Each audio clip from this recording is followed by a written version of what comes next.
최근 각종 매체들에서 마약, 도박, 중독, 쾌락 등 안 좋은 단어들을 도파민과 연결하여 도파민이라는 물질 자체가 안 좋은 것, 배척해야 하는 것이라는 인식이 여론에 심어지고 있는 것 같습니다.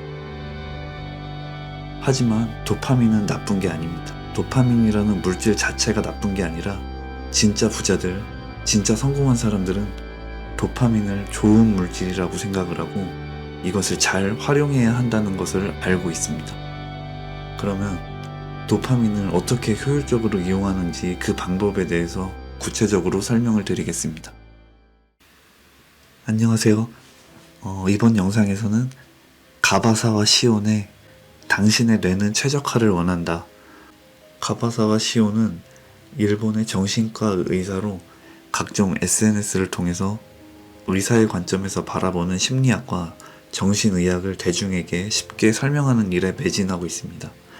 그리고 외우지 않는 기억술, 나는 한 번 읽은 책은 절대 잃어버리지 않는다 등의 베스트셀러를 출간하기도 하였습니다. 당신의 뇌는 최적화를 원한다. 이 책을 요약해서 압축하고 핵심을 전달드리도록 하겠습니다. 인간은 신경 전달 물질, 뇌내 물질이란 것에 따라 감정, 행동, 기분이 달라지고 이것을 이용하여 삶을 바꾸는 것이 이 책의 목적이다. 도파민, 세로토닌, 노르아드레날린, 아드레날린, 멜라토닌, 엔도르핀, 아세틸콜린. 이 7가지 신경 전달 물질이 각각의 역할을 이해하고 이용할 수 있어야 한다. 첫 번째, 도파민. 행복 물질인 도파민을 이용하여 목표를 설정하고 지속적인 성장이 가능하다. 연구 결과 인간은 목표를 세우는 과정에서 도파민이 분비가 되고 목표 달성 시 또 한 번 도파민이 나오게 된다.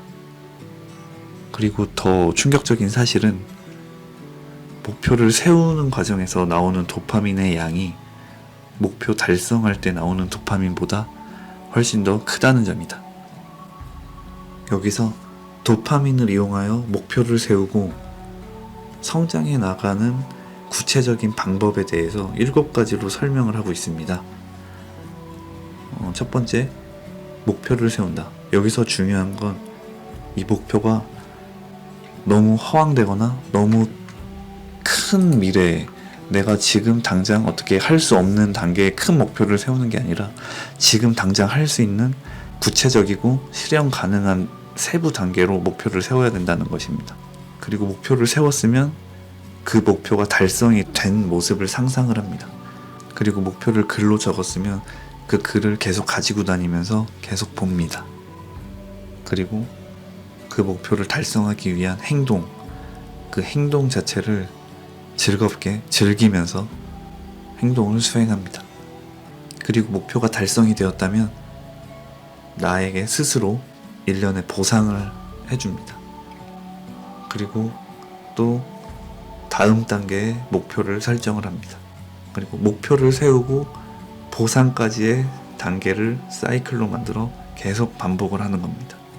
우리는 목표를 세울 때 도파민이 나오고 그 목표를 달성했을 때의 도파민이 나오고 두 번의 계속된 도파민 중독으로 인해서 끊임없이 성장하는 사이클이 만들어지는 것입니다. 두 번째 물질, 노르아드레날린에 대해서 설명을 하고 있습니다. 노르아드레날린. 여기서 히라바야시라는 일본의 전설적인 강연가에 대한 일화가 소개가 되고 있습니다.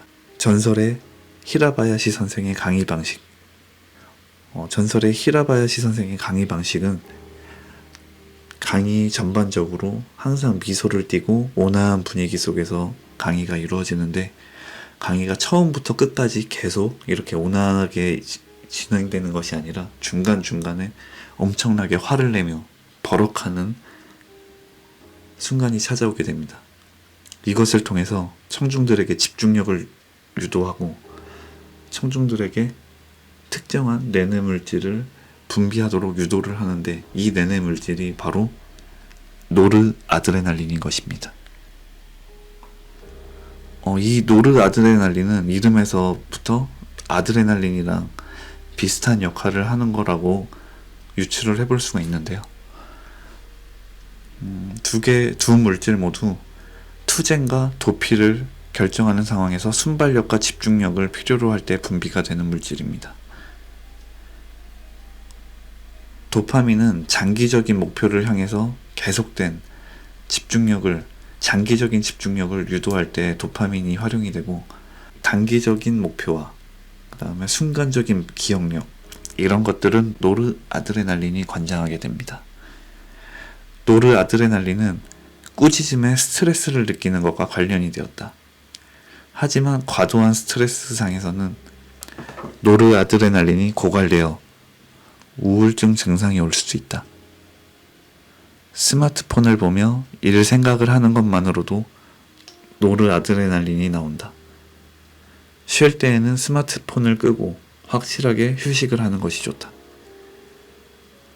이렇게 노르아드레날린은 순간순간 내가 짧은 단기간에 필요한 어떠한 집중력, 벼락치기, 이런 것들을 할 때 스트레스를 유발하고, 이 스트레스 속에서 집중력을 극대화할 수 있게끔 해주는 물질인데요. 이런 물질이 스트레스를 장기간 받는다던가 하면 오히려 우울증이라는 안 좋은 상태로 빠질 수 있다는 것도 설명을 하고 있습니다. 세 번째 물질, 아드레날린. 노르아드레날린은 뇌와 관련된 신경을 자극을 하는 것이라면, 이 아드레날린은 뇌를 제외한 온몸, 특히 신체에 관련된 신경을 자극한다. 도파민, 노르아드레날린과 마찬가지로 각성에 관련된 흥분계 전달 물질로 불안, 공포, 분노 상황에서 나오며 지나치면 통제가 안 되고 오히려 역효과가 나오는 물질이다.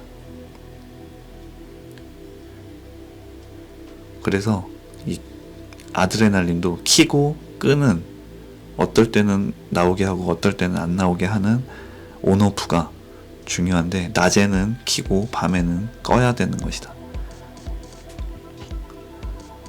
이 아드레날린을 효과적으로 사용을 하려면 어떻게 해야 되는지 우리의 생활 방식을 통해서 효과적인 아드레날린 분비 생활 습관을 설명을 하고 있습니다.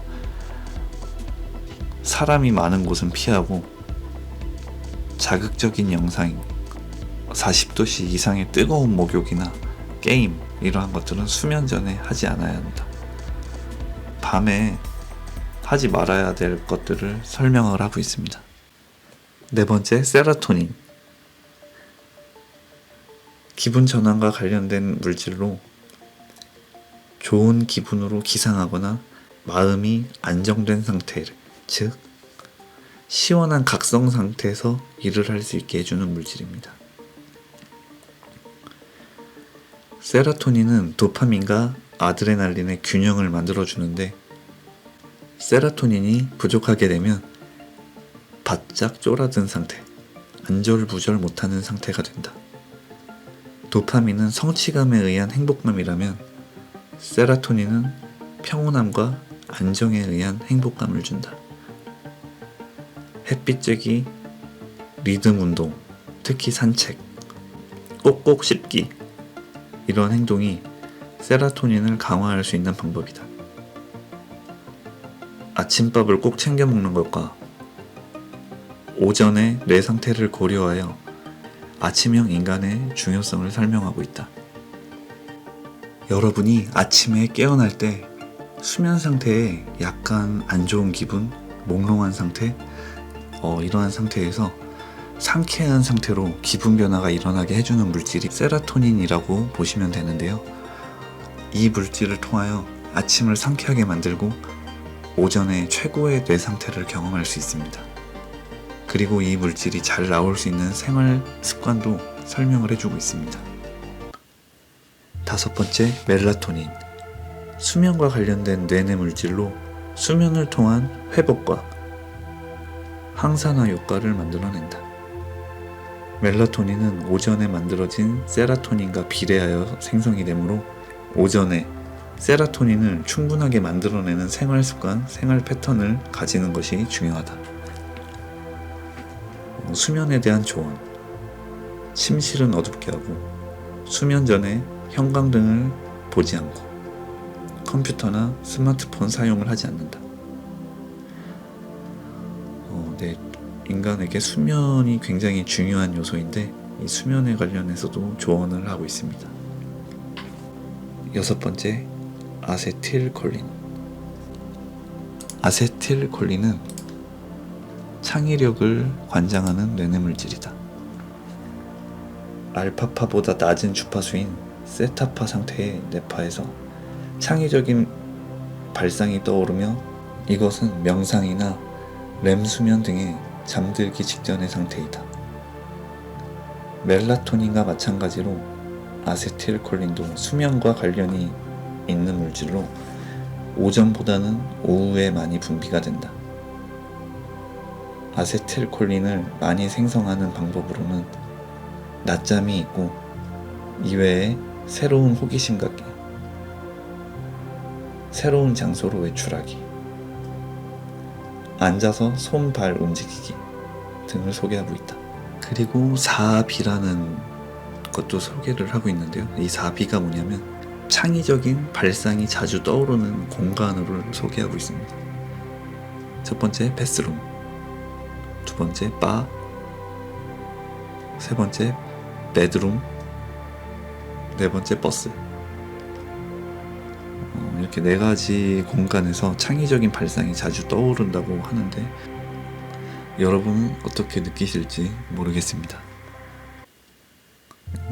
이제 오전과 오후 각각의 뇌내물질을 통하여 효과적으로 어떤 일을 해야 되는지 더 효과적인지를 설명하는 부분도 있습니다. 오전에는 도파민과 아드레날린, 노르아드레날린의 영향으로 결단력과 논리적인 업무를 하는 것이 좋고, 오후에는 아세틸콜린이나 멜라토닌 등의 영향으로 창의적인 업무에 유리하다. 자면서 영감을 얻을 수 있다. 아세틸콜린이 발생되는 렘 수면 상태일 때 뇌는 활발히 움직이며 낮에 있었던 기억들을 정리하고 조합하고 장기화한다. 이때 우리가 얻는 정보들을 활용하여 기상천외한 아이디어가 떠오르기도 한다. 이것은 휘발성 성질의 정기적 신호이기 때문에 반드시 메모하는 습관을 기르는 것이 좋다. 영감이란 무에서 유를 창조하는 것이 아니라 기존의 정보들을 활용하는 것이기 때문에 평소에 많은 생각들, 책, 지식 등을 뇌에 축적해두는 것이 창의력을 발생하는 데도 많이 도움이 된다. 7번째, 엔도르핀.